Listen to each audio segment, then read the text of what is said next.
yang kebetulan berkegiatan di sini. Jadi kejadian yang sangat memprihatinkan tersebut adalah tewasnya ya Kasat Reskrim Polres Solok Selatan ya yang disebutkan ditembak oleh Kabak Ops Polres Solok Selatan Sumatera Barat ya. Kami tentu pertama menyampaikan duka cita yang mendalam ya atas wafatnya Kasat Reskrim, semoga yang almarhum mendapat tempat di sisi Allah Subhanahu wa taala. Dan kami mengutuk keras ya perilaku brutal oknum Kabak Ops tersebut yang melakukan penembakan. Kami meminta peristiwa ini diusut secara tuntas, baik kasus penembakan hingga tewasnya ya maupun kasus yang melatar belakangi terjadinya pertikaian ini.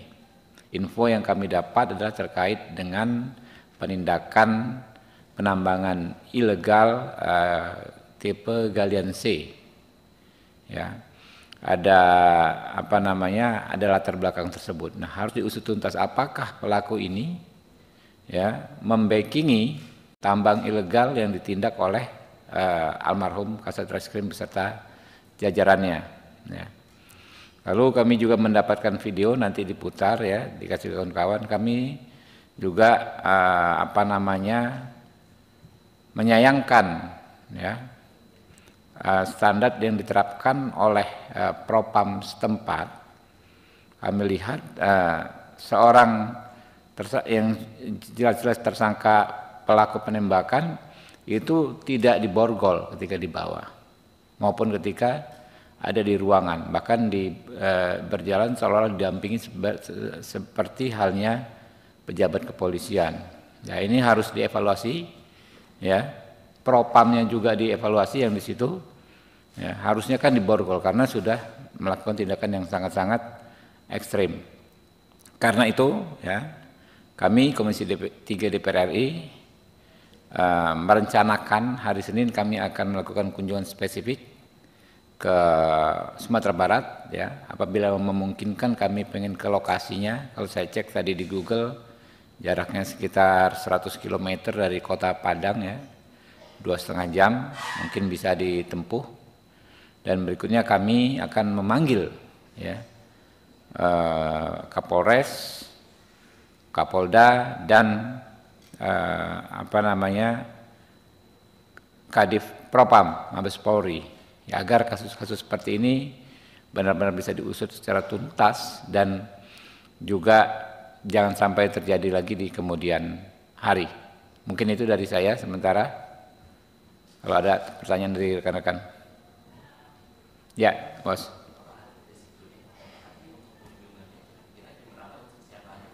Ya, hari Senin. Ya, jadi mekanismenya hari ini kami sedang mendata kepada para kapoksi dari masing-masing poksi siapa saja yang akan berangkat. Tapi hari Senin kami rencanakan kami akan ke sana. Ya. Ya, kami belum berkomunikasi secara resmi, tapi tadi pagi saya minta kepada Wakil Ketua Komisi 3 Pak Rano untuk berkomunikasi dengan pihak Mabes ya untuk memastikan kasus ini diusut secara tuntas.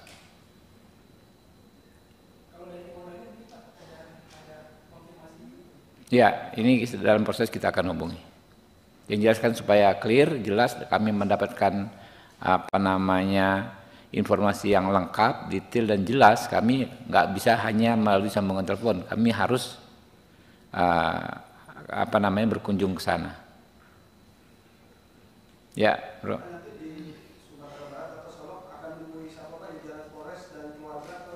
Ya, kami akan ke lokasi. Kami akan menanyakan saksi-saksinya, termasuk keluarga korban.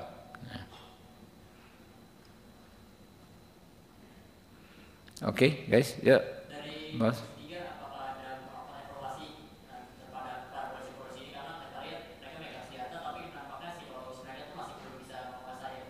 Ya, itu termasuk salah satu dari materi yang akan menjadi bahan rapat kami ketika kami memanggil Kadif Propam pekan depan. Akan kami panggil secara khusus Kadif Propam untuk sama-sama mengevaluasi bagaimana penggunaan senjata, termasuk bukan hanya penggunaan senjata, termasuk mendeteksi anggota-anggota tersebut bermain-main dengan tambang ilegal, gitu ya.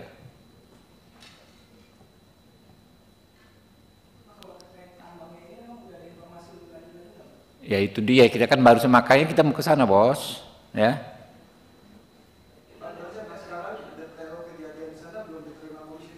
Ya belum, makanya mau ke sana, ya. Ya bisa jadi Panja ya. Tapi yang jelas kita panggil dulu Kadif Propam ya minggu depan. Boleh juga tuh usul tuh masukin materi Panja ya.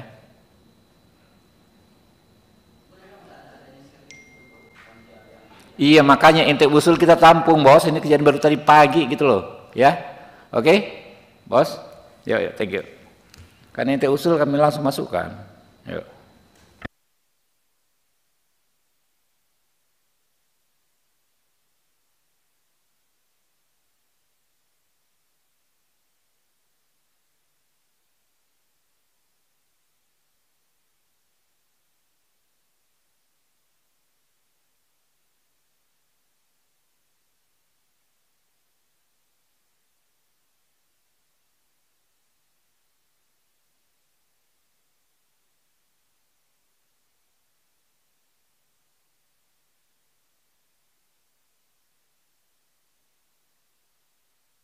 Putar videonya. Nah ini nih. Ya. Nah ini nih. Kalau informasi dari video yang kami dapat di WA grup komisi, dan yang di tengah itu pelaku tuh. Ulang loh. Nah, tunggu saya tinggal kamera. Udah kalau udah siap. Tunggu kamera siap dulu. Kamera siap.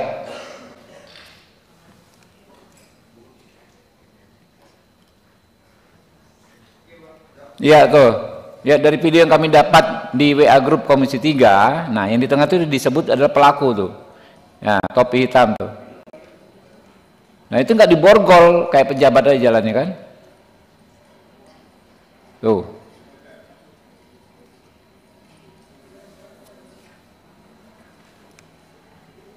Oke. Nah, ada foto yang di ini, yang ada tadi ada merah-merahnya ini, Bu. Nah itu kan di tengah, diborgol nggak tuh? Kayak di zoom bisa? Nggak diborgol. Tidak diborgol itu. Oke, mau ngobrol aja nih kayak apa? Itu lagi, ada foto lagi. Nah ini di tangannya nggak diborgol. Ngerokok tuh kan kalau nggak salah ya? Merokok itu penanganannya gimana?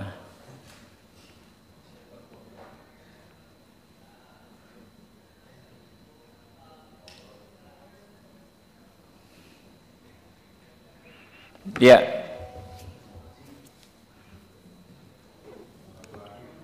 Ada lagi?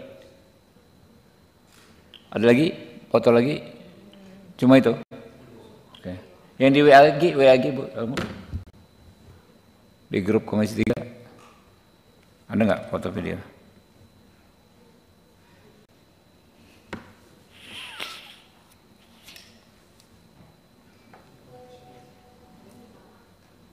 Oh sama ya.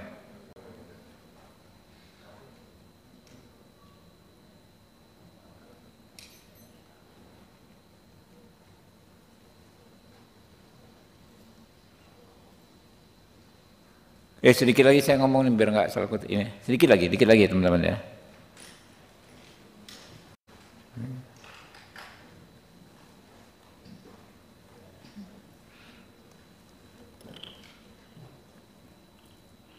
Ya, ini kasus ini kan fenomena oknum ya. Kami yakin Pak Kapolri, Pak Listio Sigit bisa menertibkan anggotanya seperti ini.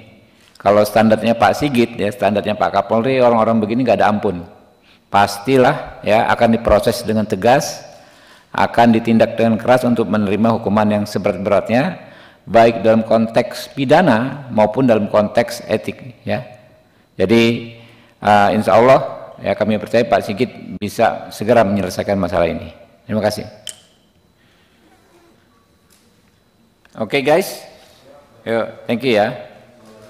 Nah, ini sekalian yang mau doorstop daripada gue dikejar-kejar kayak apaan gitu kan. Ada mau nanya apa aja coba kalau jawaban ini.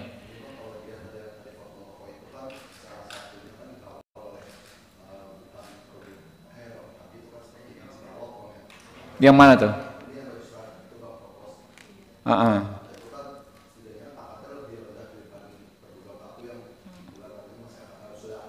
AKP Pak.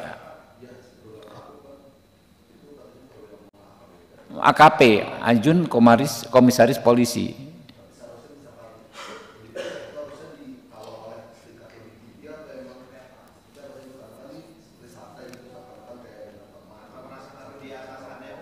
Ya mungkin saja, itu dia. Makanya siapapun sebetulnya kalau namanya tersangka kan ya harus, ini apalagi pembunuhan ya, harusnya diborgol gitu loh.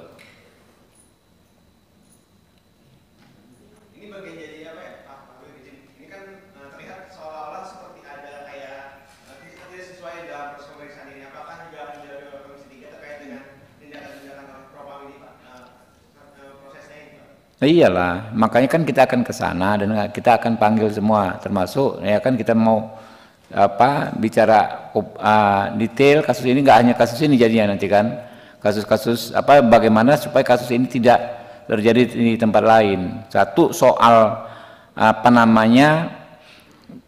evaluasi penggunaan senjata. Ya, psikologisnya bagaimana, kontrolnya seperti apa, apakah ada semacam medical check up kejiwaannya ya yang rutin, kan itu harus rutin bos.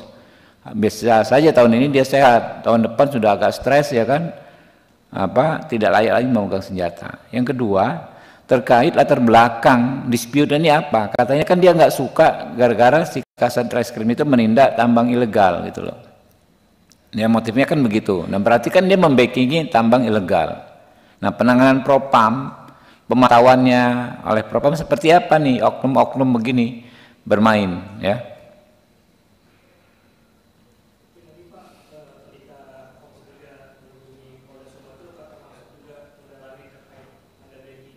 Iyalah, itu yang saya baru sampaikan tadi bos. Waduh, ini sorry ya, saya mulainya terlalu awal tadi. Yang janjian dari pagi baru ini datang. Saya yang terlalu awal tadi karena kelaparan belum makan siang. Bisa ini enggak sih? Bisa dikasih sama yang teman punya ini enggak sih? Bisa kan? Biasalah. Sanger, sama-sama ngerti.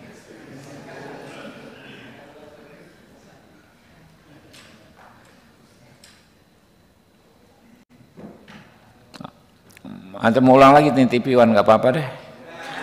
Gua merasa bersalah dari pagi janjian, cuma karena tadi kelaparan, gua pikir udah ada di sini tadi. Nah sekalian,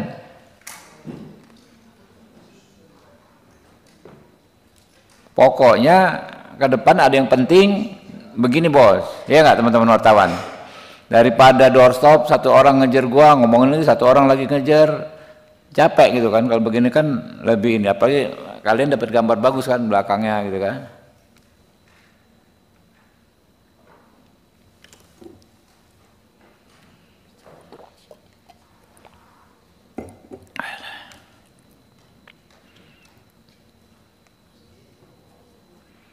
Itu santai banget, gila loh, kayak dia yang malah meriksa itu kan.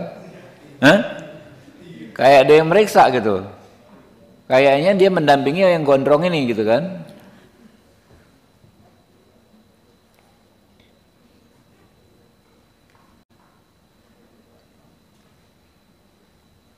Dan jaketnya tuh harusnya disuruh buka ya. Kan nggak tahu tuh jaket tuh ada apa di baliknya kan. Benar-benar. Kalau udah siap ngomong ya, bro, TV One. Lu yang janjian, lu yang telat, nggak apa-apa. Telatnya dikit, gua awalnya terlalu awal tadi.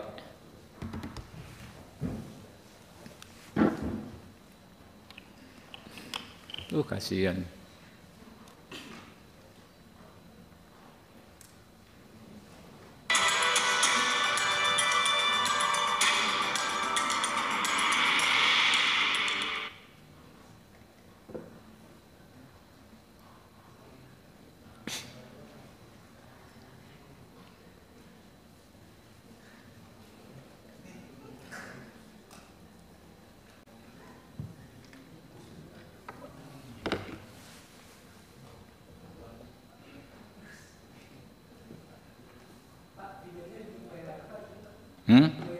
Ya, putar lagi videonya, Mbak Ica.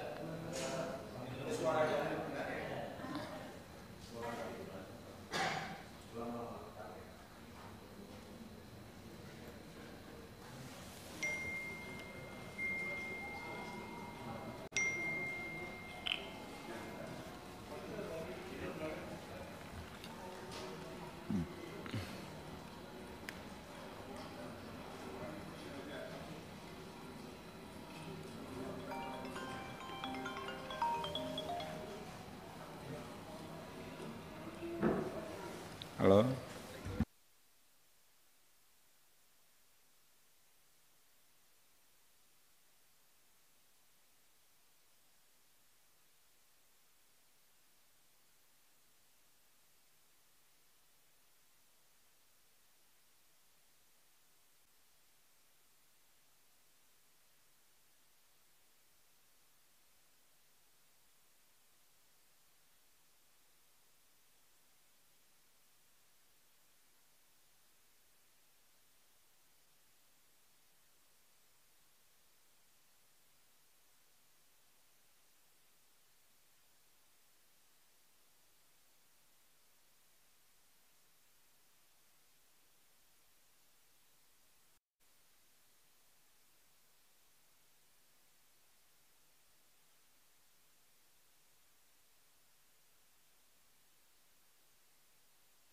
Nggak apa-apa deh, nih teman-teman yang telat ada beberapa gue lihat. Ya, Bismillahirrahmanirrahim. Udah ya teman-teman ya, tipuan ya. Ya, Bismillahirrahmanirrahim. Assalamualaikum warahmatullahi wabarakatuh. Hari ini saya didampingi rekan-rekan fraksi kehormatan, fraksi mahasiswa ya, yang berkegiatan di DPR dari berbagai kampus seluruh Indonesia. Ya, kami ingin merespon terjadinya peristiwa yang amat memprihatinkan ya. Itu tewasnya Kasat Reskrim Polres Solo Selatan di Sumatera Barat yang disebut ditembak oleh Kabak Ops. Jadi oknum polisi menembak rekannya hingga tewas. Kami menyampaikan duka cita yang mendalam ya atas wafatnya almarhum, dan kami doakan agar mendapatkan tempat terbaik di sisi Allah Subhanahu wa taala. Ya, terhadap pelaku kami ingin hukum ditegakkan ya, agar ditindak tegas, dimintai pertanggungjawaban hukum baik dalam konteks pidana maupun dalam konteks disiplin dan kedinasan ya. Ada dua masalah hukum di sini kami, adalah yang pertama kasus penembakannya sendiri. Jelas-jelas itu saya duga pasti merupakan pembunuhan berencana ya, karena dia menggunakan pistol menembak. Sudah merencanakan untuk menembak. Saya menduga itu pembunuhan berencana, tapi nanti penyidik silahkan memprosesnya. Selain itu latar belakangnya dari informasi yang kami dapat adalah terkait ya, bahwa ada yang menyebutkan si pelaku ini tidak senang atas apa yang dilakukan Kasat Reskrim menindak tambang ilegal galian C. Nah, jadi dipertanyakan apakah pelaku ini membackingi tambang ilegal, sehingga ketika tambang ilegal tersebut ditindak orang ini marah ya. Nah, ini juga harus diusut tuntas. Dua hal, karena itu kami Komisi 3 DPR RI hari Senin yang akan datang akan ke Sumatera Barat ya.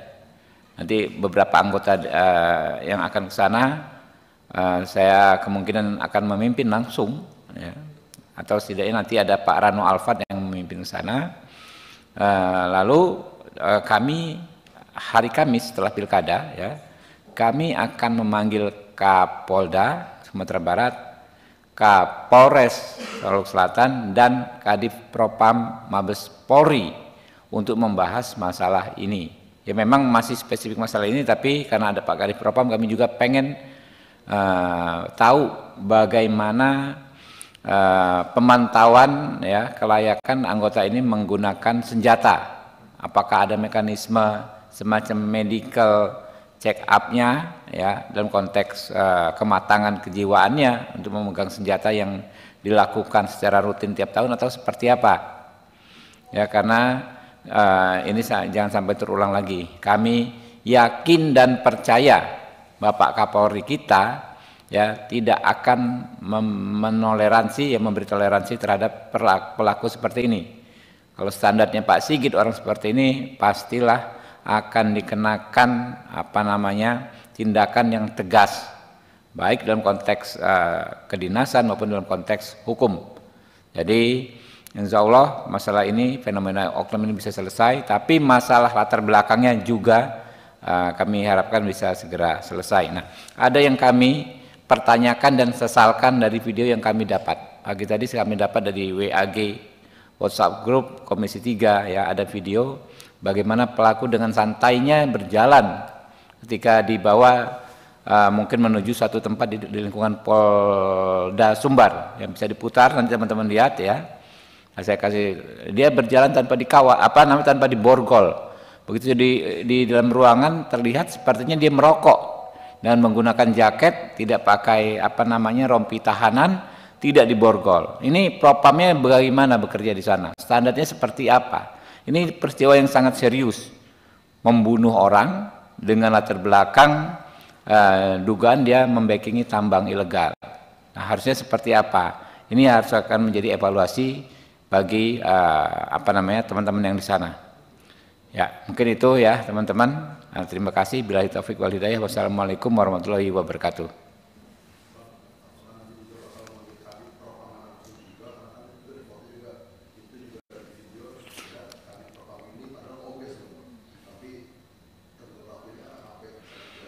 Ya, kalau Kapolda pasti dia membawa, dipastikan, dan kita minta untuk menghadirkan juga ya PJU terkait ya, PJU terkait yaitu Kabid Propam pasti dibawa ya, kita akan minta dibawa ya oleh Kapoldanya.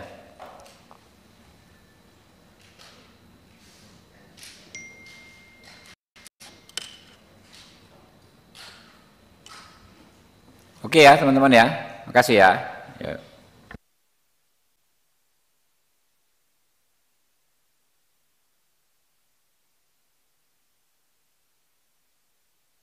Teman ada yang nanya lain? Ya silakan. Boleh. Boleh. Yes.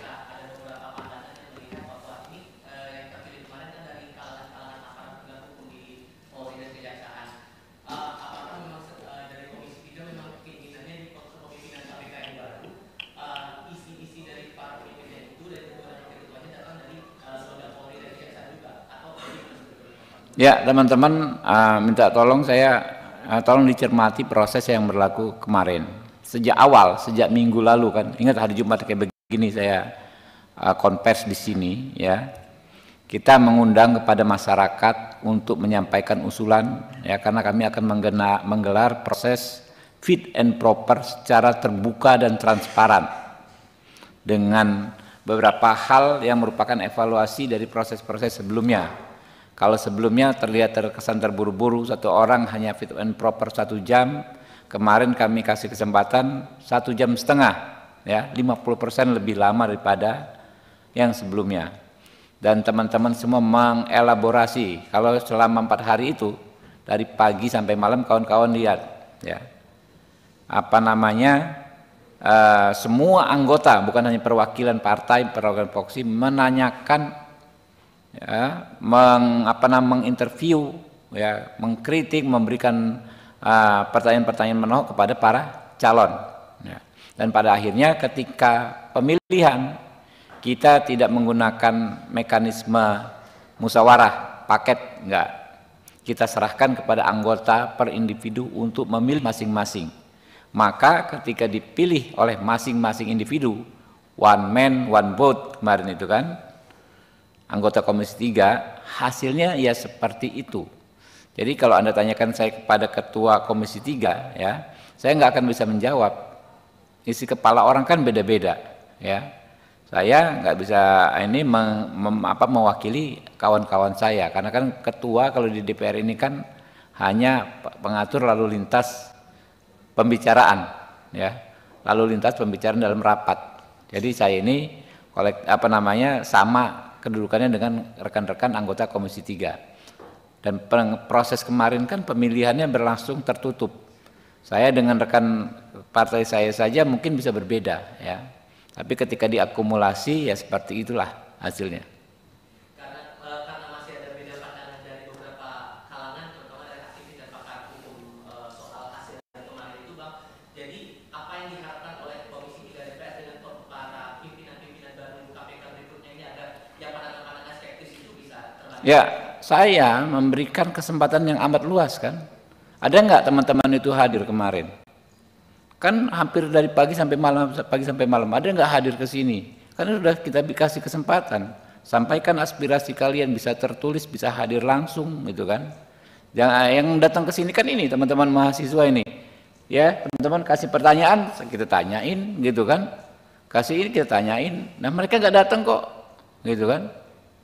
Ya jadi nggak bisa kami, ya apa namanya mengakomodir keinginan semua orang, gitu loh. Prosesnya telat kalau sekarang baru menyampaikan, sudah kami pilih kok. Kemarin waktu kami buka nggak ada kok yang minta RDPU memberikan ini, nggak ada sama sekali, kami cek tidak ada. Ya inilah hasilnya. Jadi prosesnya itu sudah berlangsung secara sangat apa namanya transparan dan kita sangat mengakomodir aspirasi publik gitu loh. Kalau masih memang belum puas ya bagaimana? Itulah adanya gitu loh. What can I say gitu loh. Ya. Oke ya teman-teman, ada lagi yuk.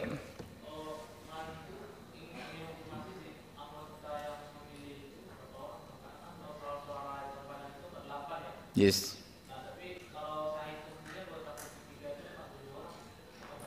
Enggak, waktu kemarin kan 48 ya.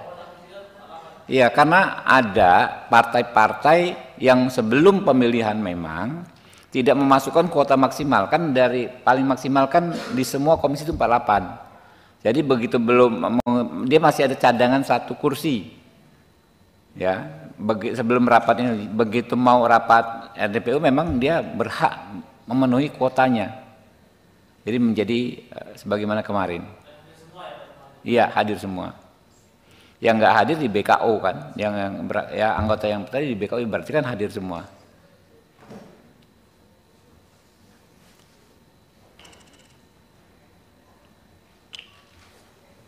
Udah ya teman-teman ya, yuk kasih ya.